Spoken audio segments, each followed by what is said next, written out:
Hello, and welcome to another episode of Movies, They're Pretty Good. I'm your host, Travis Dudding, and I'm once again joined by Movies They're Pretty Good All-Star, my brother, Tyler Dudding. Hey, everybody.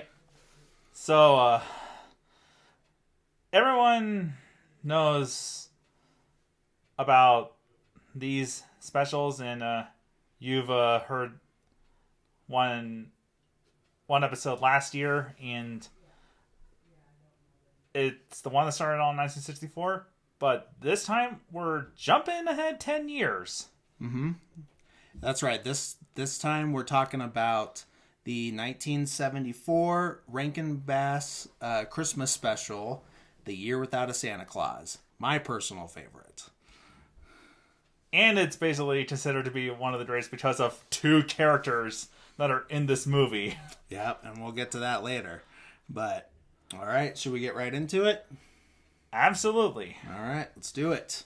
So, starting out, we're open on the North Pole. We get like a little cold open because this is a made-for-TV special.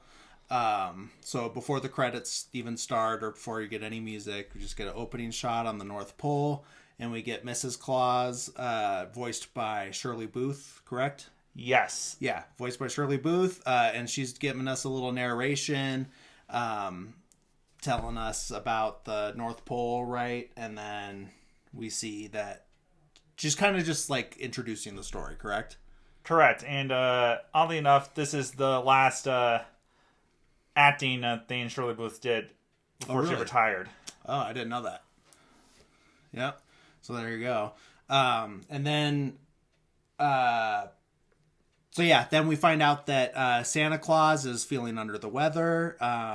We get to see his doctor visit. He is voiced by Mickey Rooney. Luckily, not doing his accent from Breakfast at Tiffany's, but legendary Mickey Rooney. Yeah, AKA, yeah, also known as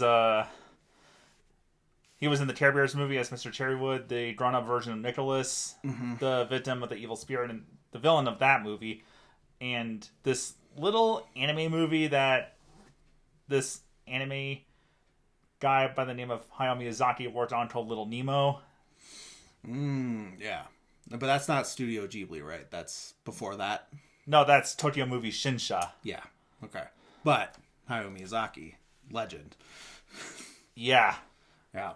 Yeah, Mickey Rooney's been in a lot of stuff. Like he was a big character actor. He started out as a child actor, forced into a fake 4-camera relationship with Judy Garland and everything like that. Just crazy stuff. But yeah, this is one of 3 times he voiced Santa for a Rankin Bass special, correct? Yeah, 1 of 3. The first was Santa Claus's Time in the Town. Mm-hmm. And the third one was Rudolph and Frosty's Christmas in July. Yeah. And that one is a legit movie. Yeah, that's like a full 90 minutes, correct? Yes. And probably with commercials, it was about 2 hours. Yeah, and oddly enough, it did come out in theaters in 1979. Really? Yeah, in select countries. Oh, okay. Yeah. But I had no idea. But it didn't do well. But it did end up on television. And that one, this special and some of the, I think this special, oh, wait a minute. I just realized something. What? This special came out days after a previous special in the same year. Mm-hmm. 'Twas the Night Before Christmas, and that was 2D. Yeah, that's traditional hand-drawn 2D animation, but also produced by Rankin Bass, correct? And was this the only 2D animation one that they did? No, because Frosty. Yeah, Frosty the Snowman, Cricket on the Hearth. Yep, okay. And Frosty's Winter Wonderland and Stingiest Man in Town. Okay. With Twas the Night Before Christmas and Frosty the Snowman. Yeah. Now you're reading off of you want to show the camera? Yep. So that's the complete collection of all the Rankin Bass specials. You got the DVD one. They just released the Blu-ray one, but neither of us have got that yet. But Yep. That's how many specials? 18. But there is one special that was released in 2001, which was hand-drawn, called Santa Baby. But do you know anything about that other than that? Eartha Kitt is in Santa Baby. Yeah, because she's the original singer of that song. Yeah. And this is probably coming off of her... little bit coming off the hype of Emperor's New Groove, probably, correct? Yeah. And believe it or not, I know everyone will agree on this. That movie is amazing. Oh yeah, that's a great one right there. So like I said, Santa's sick. Dr. Elf comes and checks up on him, and he's totally cynical about Christmas and everything like that.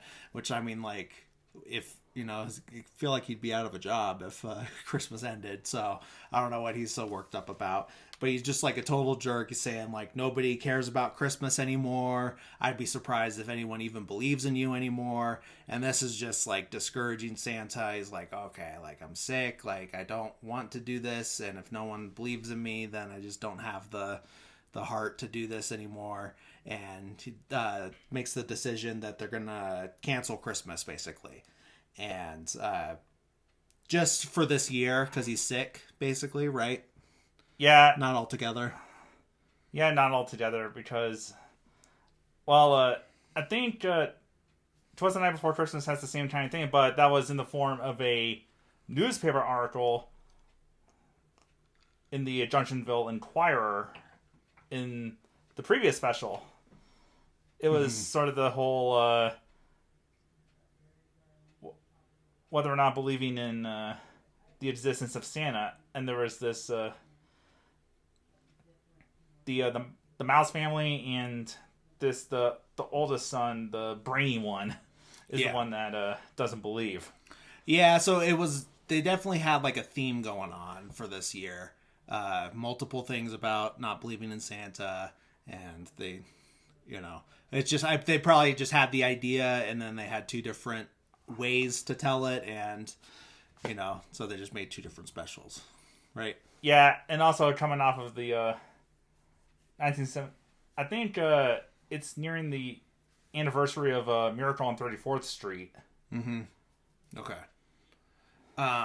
So after we find out that Christmas is getting canceled, we get the title song sung by, initially by Mrs. Claus, and then just a chorus of children. Basically. Yeah, let me pull up on IMDb really quick. Okay. It is the Wee Winter Singers. Oh, got it. So it's an established children's choir, obviously. But this is just kind of the titular song saying, like, it'll be a year without a Santa Claus. Christmas will be so sad and everything like that. Kind of just establishing the story. Just a clever way to get the opening credits in there. Tell you what's going on. Establish the premise and get us rolling, right? Yeah, and also the how they establish the actors and what characters they play, which is foreshadowing. You see Ditch Sean's name, and it's covered in snow. And then you see the son, and then the credit for George S. Irving appears. Yes, and what's significant about that? It's because it symbolizes their respective characters that were going to be later. Yes. So, and we'll get to them in a little bit, but those are basically the main reason that this is my favorite, the Miser Brothers. You got the Snow Miser that is in control of the northern hemisphere pretty much, but that kind of gets a little muddied because technically the entire United States is in the northern hemisphere, but Southtown, USA, is controlled by Heat Miser. Yeah, so it's not really a direct. I don't know. Maybe they only control the United States, but but it is a nice introduction to the nature realm. Yeah. So after the opening song, we get the clever storytelling technique of showing us newspapers that are announcing that Santa's sick and that Christmas is canceled. Let me just move this blanket out of the way. And then we see Santa calling, putting out a PA to all of the elves and everyone that Christmas is canceled. Go ahead and take the time off because there's no point. And then this is where we get introduced to more of the main characters. Jingle and Jangle, two elves. Yeah, Jingle is voiced by Bonman Fenn, who is somewhat of a regular of Rankin Bass. Mm-hmm. What other roles has he done? Okay, he was in he was Snarf and Thundercats. Okay. He was Tindler in The Life and Adventures of Santa Claus, the last stop motion one. Yeah. And he was the Lord of the Leprechauns in Leprechaun's Christmas Gold. He was the cricket in Pinocchio's Christmas. Mm-hmm. And he was Brutus the Roman tax collector's lackey, Plato, in The Little Drummer Boy Book 2. Got it. So, Jingle and Jangle, it's, classic pairing of two disparate personalities. One's kind of the goofy one and one's the serious one. After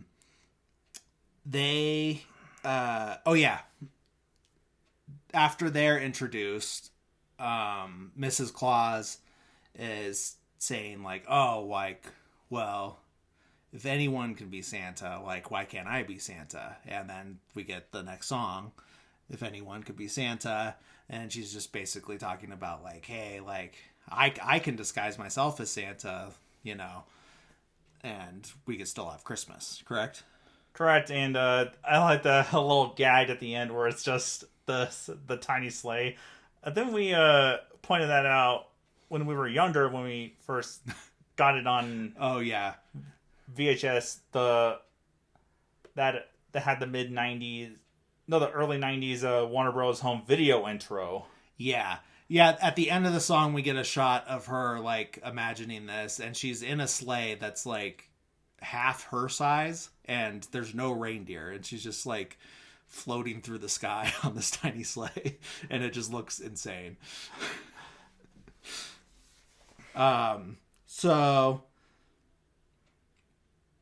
Yes. So then the elves go to see Mrs. Claus, and they see her dressed up as Santa, and they're like, "Oh my gosh, what's going on?" Right? Yeah, I feel like there's a gag that I'm forgetting. Yeah, they think it's Santa, but and then she turns around, and then they were and they're all surprised. Oh yeah, Mrs. C. That's right, because she doesn't have the beard or anything, so they just see her from behind and think it's Santa, and then she turns around. Yeah. Because of Santa's being disheartened about Christmas and everything, Mrs. Claus is like, "Hey, why don't you guys go down to the real world and see, does anyone believe in Santa? Just kind of test the waters, find out what's going on, do some boots on ground reconnaissance, basically." And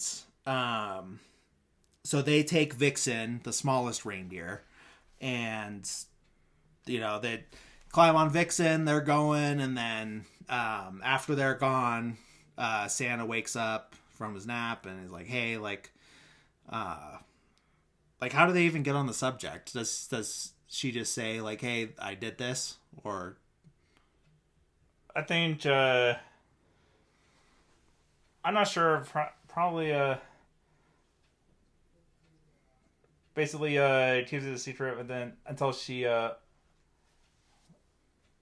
tells him, no, it's none of your concern, and then she looks down and says, oh, yeah.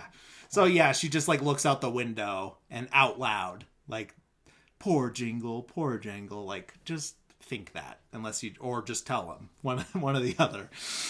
And then he's like, all right, what's going on? What did you do?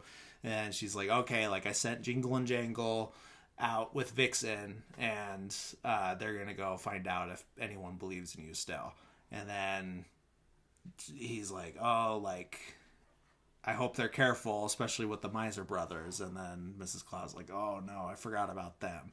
And this is where we get our first introduction of them, and we see them like on clouds, like just shooting elements at each other, I guess. Oh, and oddly enough, according to IMDb, the appearances of Snow Miser and Heat Miser were based on those of their voice actors. So the Snow Miser was based off of Dick Shawn, and Heat Miser was based on George S. Irving. Yeah, so they made him look like, and that's like a common thing that happens to this day with animation, I feel like. Yeah, they did it with Iago in Aladdin, made him look like Gilbert Gottfried. Yeah. And the genie in the same movie, definitely with Robin Williams in mind. And you can tell with the way Zazu acts, that's Rowan Atkinson. Yeah. A little harder to tell with the animal characters, in my opinion, but I know what you're talking about. But for sure, like, you can definitely see the actors in some of those, like in their faces and everything. And sometimes that doesn't go well, especially with when you have to practically create a lookalike. Case in point being Jack Frost, where they built the snowman to look like George Clooney, who pulled out, and it was Michael Keaton. So it's just this George Clooney snowman voiced by Michael Keaton. Yeah, it's insane. Yep. So yeah, Miser Brothers, there's Snow Miser and Heat Miser. Snow Miser, obviously, big fan of snow. Heat Miser, big fan of heat. They're just like having this eternal war pretty much about temperature. And then Jingle, Jangle, and Vixen are just flying right in the middle of their battle.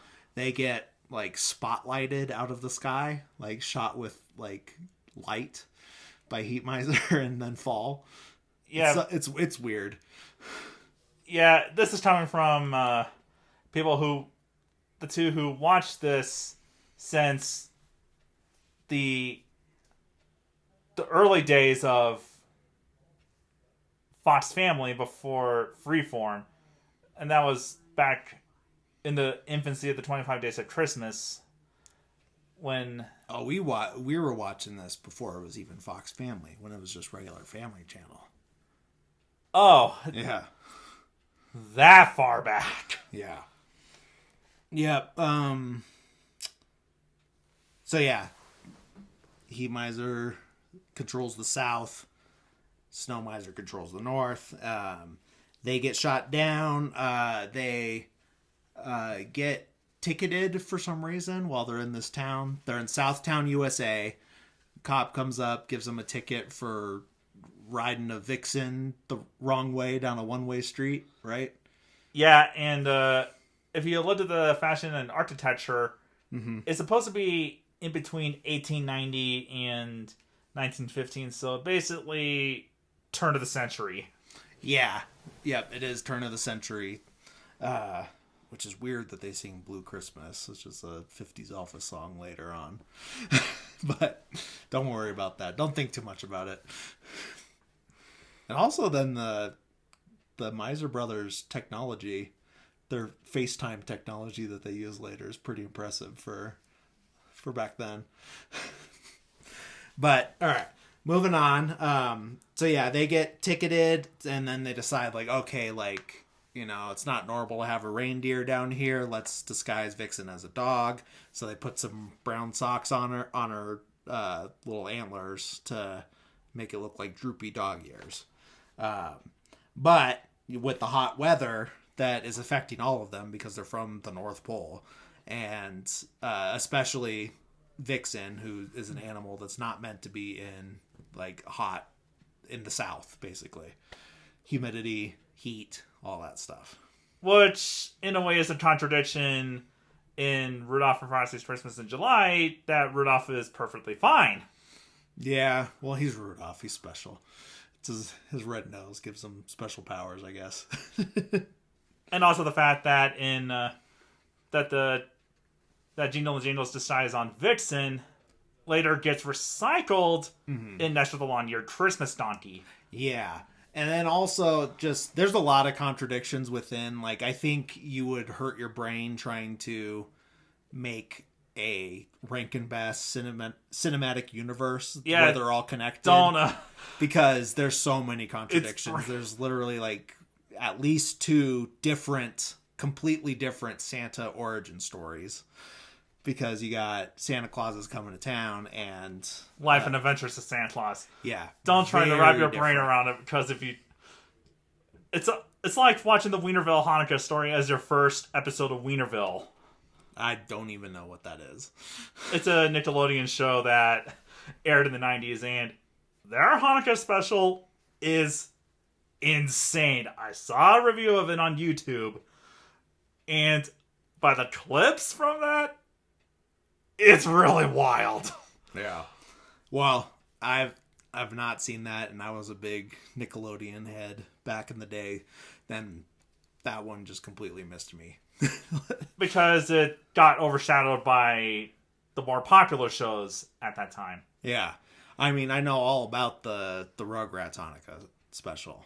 Yeah, and that was their first foray into making new episodes after the original writers left. Okay. Because one of the guys who made Rugrats, Paul Germain, left to be the creator of Recess. Got it. Okay. Okay. So, hot weather. None of them are doing good, but then they see this group of kids, and they decide to go talk to them.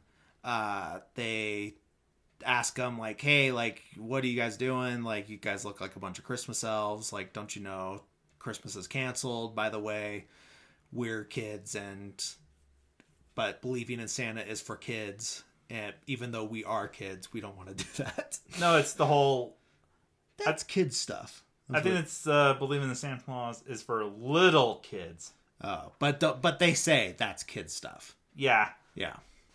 But that's also common with kids. It's like, well, yeah, you are kids. Like, but I remember being a kid thinking like, well, I'm too big for this. Like, you know, I'm a big kid now. Is that pull-ups? No, I think Pampers. Oh, okay. But, yeah, so the main kid is Ignatius Thistlewhite, Iggy for short. And he's talking to them, but then he's like, hey, you know, by the way, like, you know...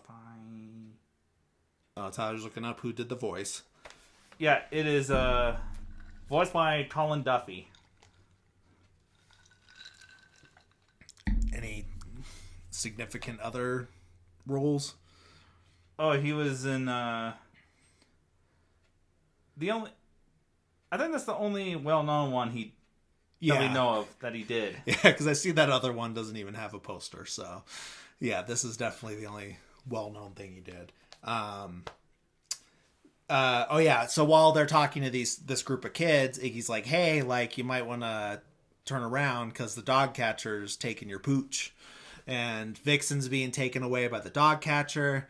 They run after him, but to no avail. He gets away because he's in a car. Then... oh yeah, they leave chasing after. Iggy goes home, and who's waiting for him? Oh yeah, I guess we missed a part where Santa, like after he finds out that they went to go down to Southtown, USA, decides that he's gonna go down and save them. You know, basically, like, all right, before they get in any trouble, let me just go intervene and bring them back. What reindeer does he take? He takes Dasher. Okay, so he takes Dasher. He flies down there. He's just hanging out in front of Iggy's house, like being just hanging out behind a tree. He's like, "Hey, kid, seen any elves?" What does he ask him? If you've seen, I'm looking for tiny little fellas in red suits. Yeah, and he's like, "Oh yeah, they the dog catcher took their dogs, so they ran away." And he's like, "Oh no, like okay." But then he starts sneezing or coughing. Yeah, sneezing. Yeah, he's sneezing. Iggy's mom pokes her head out the window, and it's like, "Hey, who's this very old man that's hanging out with you? Do you want to invite him in so I could give him some medicine for his cold?" And he comes in. Iggy's parents are there. They sit around the table. What is it? And how do they get on the subject of Santa? Oh yeah, because he's like, "Oh yeah, what were they? What did they talk to you about?" "Oh, they wanted to know if we believe in Santa." And what'd you tell them? They said, "Oh, that's kid stuff." And he's like, "Well, do you believe in Santa, Dad?" And he's like, "Well, yeah, I do." Right?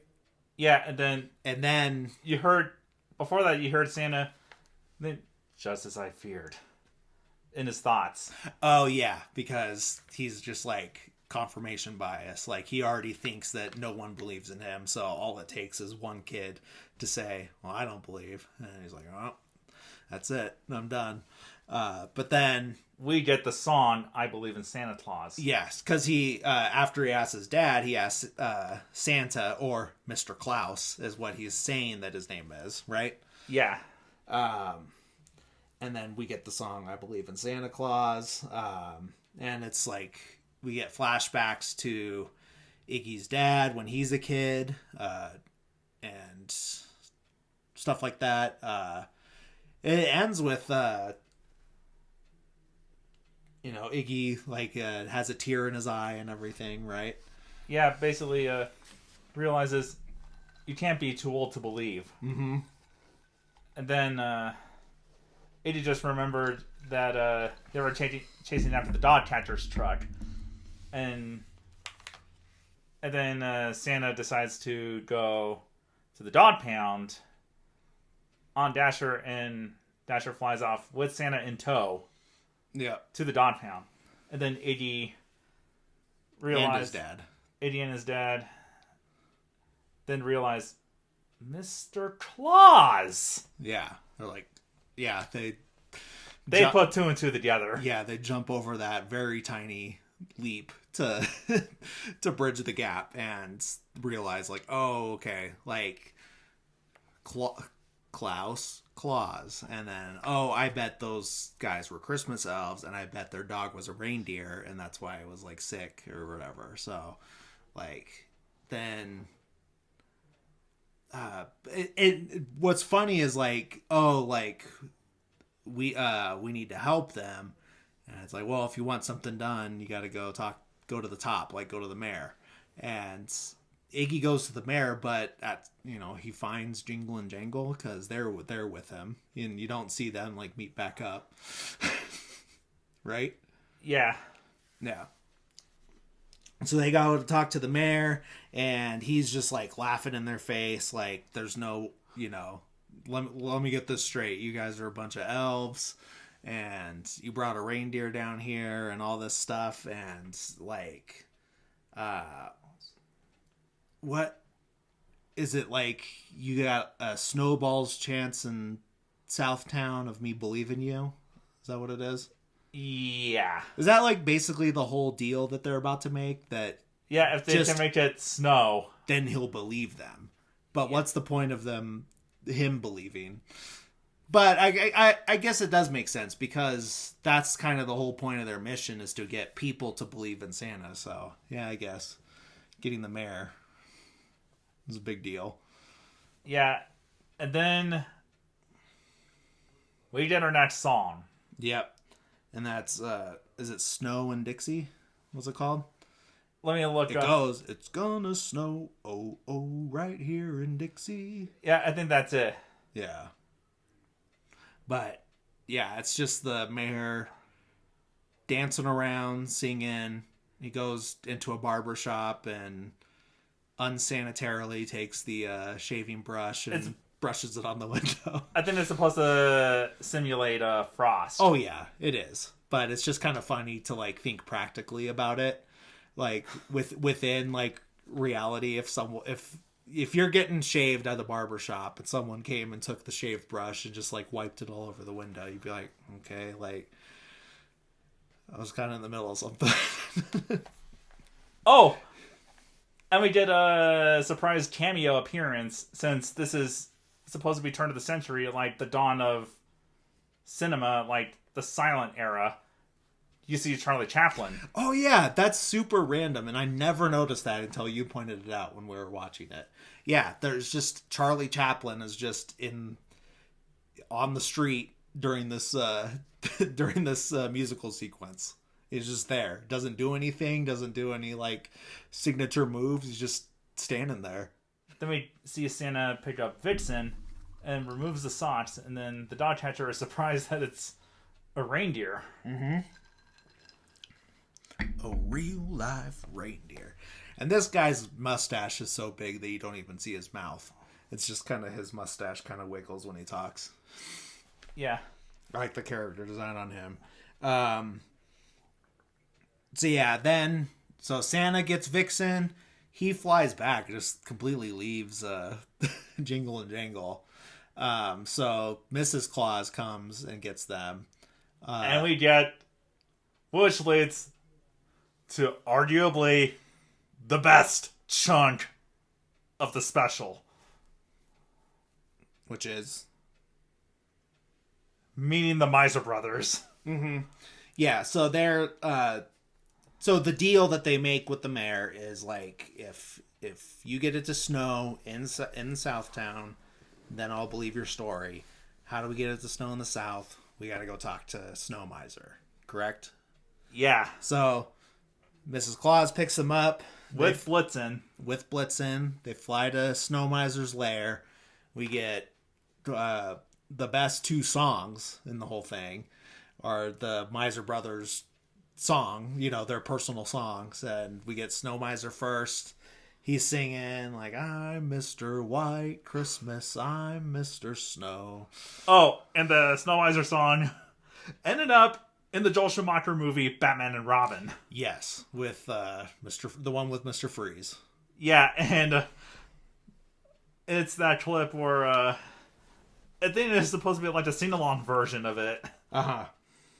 On the TV screen, and the borders of the screen are surrounded by ice. And his henchmen are supposed to be singing it. Got it.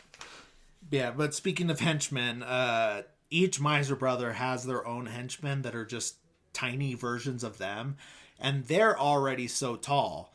But like, so all the average size people are just somewhere in the middle, and you got these like little versions of him dancing around, singing and everything, and then he's like twice as tall as Mrs. Claus, who's probably about average height, right? Yeah. And he's voiced by Dick Shawn, who was in I didn't do an episode on it, but in the Mel Brooks episode that we talked about, he was in The Producers. Oh, that's right. Yeah, he's the director that they hire. No, wait, no, he's not the director. He's the actor to play Hitler. Correct? Yeah. Yes. But because he's like is like always on drugs or something like that, then he like ended up making it funny, and that's what made the play a hit. Yeah. Yes. So yeah, get great song once he's done, and they just stand there watching him the whole time. Then they're like, oh, okay, like, what can I do for you? Like, how's your husband? He's the best advertisement that Snowbez ever had, right? Yeah.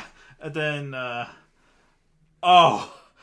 when he says little chilly humor there, I always remember it was around the 2003 season version of 25 Days of Christmas when it was in its ABC Family form. Mm-hmm.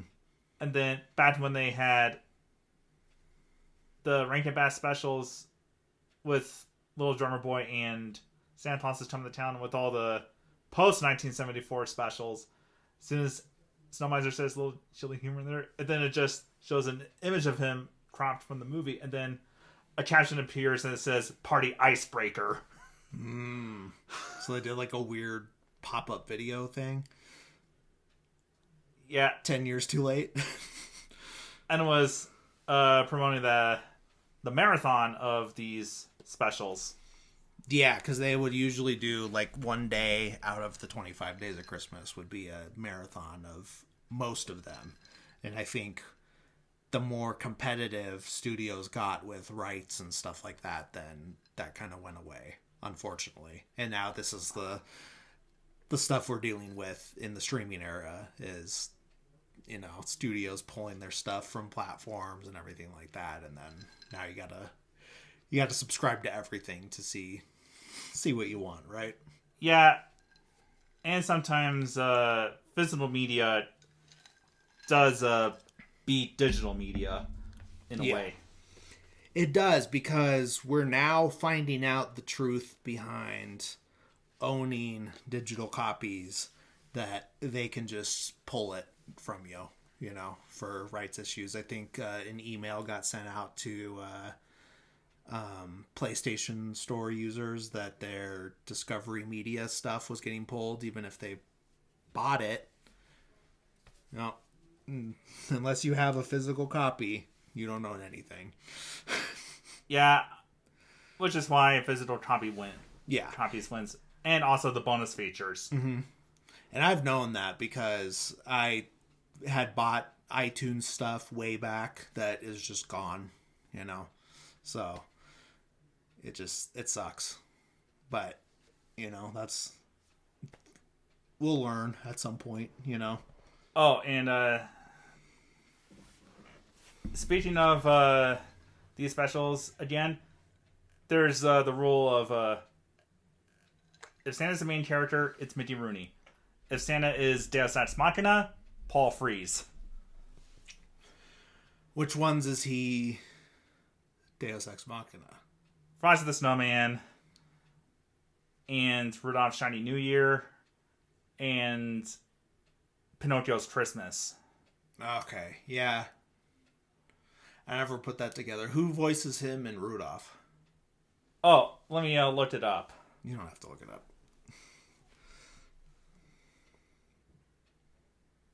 I think it's the voice of it's Stan Francis. Okay. Yeah, he didn't get invited back because he made Santa mean and unlikable in that one. Yeah,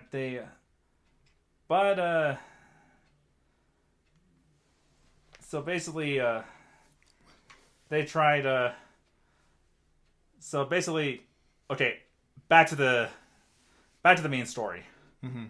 So, Mrs. Claus suggested Southtown, USA, but Snow Miser went, "Hold it!" All right, so you missed a part. He says, like, hey, like, what, like, why'd you come here? Like, what can I do for you? Oh, we just need you to make it snow. And he's like, oh, easy. Like, I'm Snow Miser. Obviously, you can do that. Where do you want me to make it snow? And then she says, Southtown, USA. And then he's like, hold it. No can do, Mrs. C. And basically tells them that the South is under the control of Heat Miser, his stepbrother. Yeah, and which I'm confused how that works, because both of them call Mother Nature Mother. So then again, it's the nature realm. Yeah, maybe step, half, and all those siblings work differently there. I feel like that they're supposed to be half brothers, you know, same mom, different dads, or something like that. But I don't know. It just seems weird that it's stepbrother, but then they share the same mom. Unless one of them's adopted. Right? Hey, don't worry about it. That's for the year without a... That's for Miser Brothers Christmas. Miser Brothers Custody Battle Christmas. No, there's a special called Miser Brothers Christmas, which is a sequel to this, and it's the last time Mickey Rooney voiced Santa. Okay. What year was that one? 2008. Yeah, I remember seeing that and not enjoying it. It's okay, Yeah. but the worst thing about it is the worst thing relates to Year Without Santa Claus, the live action remake. Yeah. Let me get more in frame here. Yeah.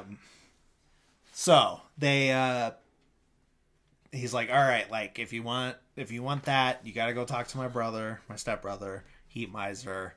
He controls the South. Go talk to him. So they get in there. They head over to the volcano that he lives in, and we get the Heat Miser song. The Heat Miser song, which is a slightly slower tempo, a little more like drawn out. But that's kind of like, if you think about it, like the heat will make you slow down a little bit, you know. So we get his song, same type of thing. I'm Mr. Green Christmas, you know, because there's no snow. It's all, you know, foliage and stuff. All his little minions are wearing these like pork pie hats, which is pretty funny. They just look like little cherubs for some reason. Like, I mean, but so, because he's like he's a thick fella, and so are they. So they just look like little chubby babies with pork pie hats. Yeah, and the fact that they all look like George S. Irving. Yes. Yeah, well, obviously. So then they get to him, and he's like, all right, what are you doing here? What's your husband up to? Out making another commercial for my brother, you know? So he's like a little more antagonistic towards them, because Santa's a very, in the Northern Hemisphere, very, winter like heavy, you know, very pro winter. This is another flaw, because, you know, because Christmas in Australia is summer Santa. Yeah. But so they're like, all right, like we just need to make it snow in the South. And then he's like, what? Snow in the South? Never. Right? Yeah, it was just for one day. Mm-hmm. And then he might realizes, unless you could give me a chance to make it sunny somewhere. And then he suggested the North Pole. Yeah. So the compromise is that if Snow Miser can make it snow in Southtown, USA, then the Heat Miser gets a summer day in the North Pole. And they're like, all right, well, we got to talk to him now again. And so they decide to call him on the hotline, you know, so yeah, nice pun there. And it's like an old timey telephone, but then they pick it up and call, and he appears on a screen. So it's like, it's magic. Turn of the century FaceTime, magic based FaceTime. And they talk to Snow Miser. They're like, all right, he agreed to let it snow in the South if you give him one day to make it sunny, right? Yeah. And he's like, oh, what did the little hothead say? Like the North Pole? And they're like, well, yeah. And he's like, oh, nope, not doing it. And then so they like argue over the phone. Or Mrs. Claus is like, well, if you guys can't settle down and come to an agreement, then I'm gonna have to go over your head and go talk to your mother. And then like, oh no, like don't do that. And they're like, well, you leave me no choice. And then their mother is Mother Nature. Hence the introduction of the nature realm. Mm-hmm. Is the nature realm in any other one? It does get mentioned in one of the Easter ones in a sequel called Here Comes Peter Cottontail the Movie, which is the sequel to the 1971 Easter special, Here Comes Peter Cottontail. Okay. Yeah, I haven't seen any of the other non-Christmas Rankin Bass things. Yeah, there's 3 Easter ones. And then Mad Monster Party, right? Yeah, that's their only Halloween one. Yep. And there's a 2D one for Thanksgiving called The Mouse on the Mayflower. Okay. So they go talk to Mother Nature. She finally gets them to compromise and everything like that. She just lives on like a floating island in the middle of the sky. Right? Yeah. And so once they get them to compromise, we see Santa getting back to the North Pole after getting Vixen out of the pound and everything. So all the reindeer, well, except for the one that's with Mrs. Claus. Not that one's in danger, but the other 2 are safe back in the North Pole.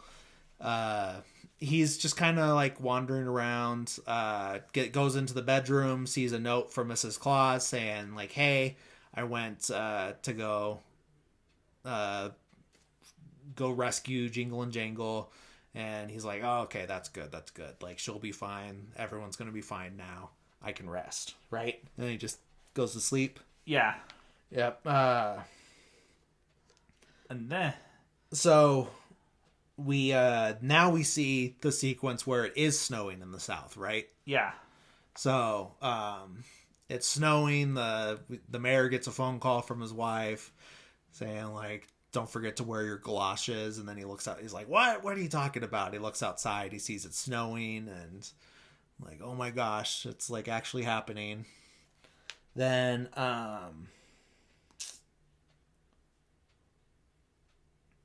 what happens after that?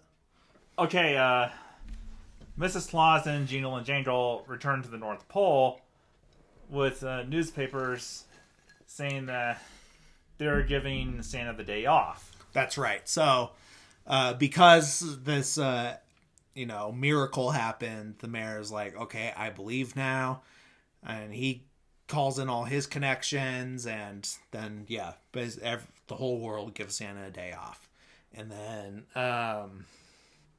we get this like small world sequence of these kids like from all over the world running around, like holding hands together, and they're making and sending off presents to Santa for Christmas. So everyone like is in agreement, like, hey, like Santa's done so much for us, let's give him the day off, and this time we're gonna give him presents, and then but then he gets the one note, right? And it's a letter from a little girl saying that she's going to have a blue Christmas without him. And very selfish of her, by the way. Everyone else is on board, but she's like, well, if I'm not getting presents, then I'm going to guilt trip Santa into not taking a day off. And but the song itself is pretty nice, but not as good as the more famous version sung by Elvis Presley, "The King of Rock." Oh yeah, it's a decent version. I've heard some pretty bad versions of Blue Christmas, but the one by this little girl's not too bad. But you can't like top the Elvis. Just the opening line, where he's that you can't basically top the that. blues. Yeah. So yeah, Santa gets this letter. Blue Christmas musical sequence ensues.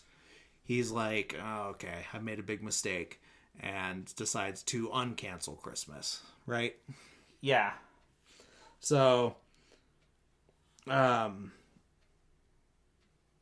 uncancels Christmas, and then we get the sequence. Like, he tells everybody, like, all right, get back to work. I'm not taking the day off. That was a big mistake. We're doing Christmas. Get my sleigh ready. Get the toys ready. Get the reindeer ready. Like, let's do it. And now we get the Here Comes Santa Claus sequence. And this is the clip that we always saw on TV when we caught it before watching the full thing. Yeah. And I also think that this is where they kind of ran out of steam doing stop motion animation, because there is a lot of no movement. Like, it's just a still Santa and sleigh like going down the street. And he's like not moving at all. And then all of a sudden all the reindeer will like feet out, feet in, feet out, but it's very delayed. And there's like, and even like the town people aren't like really moving. It's just like the sleigh going like this. So I think that I personally think that they were kind of running out of budget on that one. But yeah, they're doing Here Comes Santa Claus. We see him like delivering presents to Southtown, the only town that matters in this special apparently. And then at the very end, it ends with a reprise of the title song, and there will be no year without a Santa Claus. Right?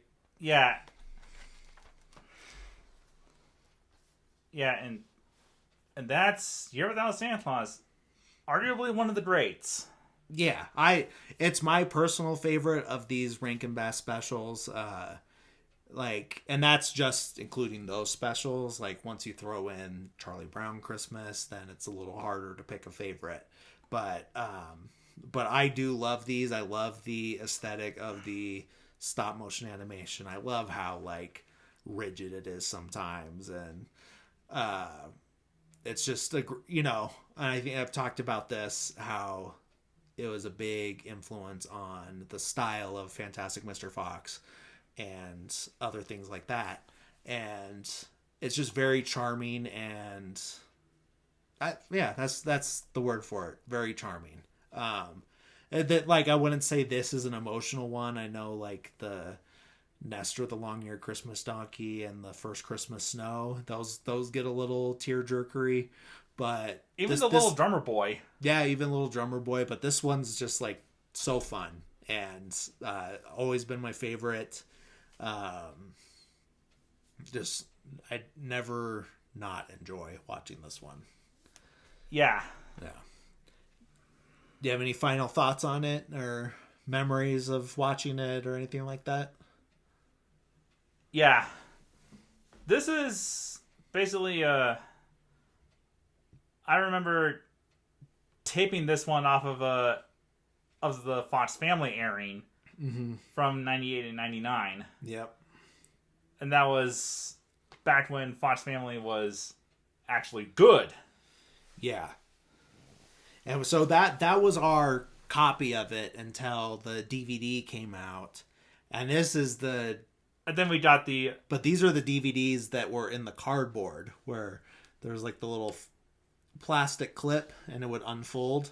Yeah. The old style DVD cases. Yeah, but even before that, not only did we have the a taped version from the Fox Family airing, we even had an official VHS version. Now that I don't remember really, but I believe you. I think you would remember better than me. But I don't remember having the VHS of it. I do, because it had the... Oh. Because I remember our VHSs of the Core 4, which are... it was... I think our Nana had it. Oh, maybe. But Rudolph... Yeah, the Family Home Entertainment silver copy. Silver sleeve copies. Mm-hmm. Yeah. And yeah, those were... Yeah, it was a Broadway video that somehow did the before 1974 specials, but the ones after 1974 were the Warner Bros. Ones. Okay. All right. Any other final thoughts, or... Yeah. You good? Okay, give this one a watch. give Monster Brothers Christmas once a watch, and don't watch the live action remake. Yeah. Gotta agree with that. All right. So thank you guys for listening. Remember to like and subscribe if you liked it. Like, just don't dislike it, okay? But it's a free country, free world, whatever it is. But yeah, do whatever you want. But please subscribe. I do appreciate it. Please continue to stay tuned. Hopefully, you guys are. Oh my gosh, I need to figure out how to disarm that on the Mac, the thumbs up thing, because apparently I do it too much. Thank you guys for watching. If you're on the YouTube, thank you for listening. If you're just listening to the podcast, either way, I appreciate it. I appreciate you guys. I hope everyone's had a Merry Christmas. Hope if you're watching this or watching or listening the day it comes out, and you're from Canada, happy Boxing Day, and stick around for next week, and hopefully got some big things coming up this year. I just want to do nothing but improve this. So thank you guys for sticking around since the beginning when it wasn't so good, and stick around till it does get good. Thanks. Bye. See ya.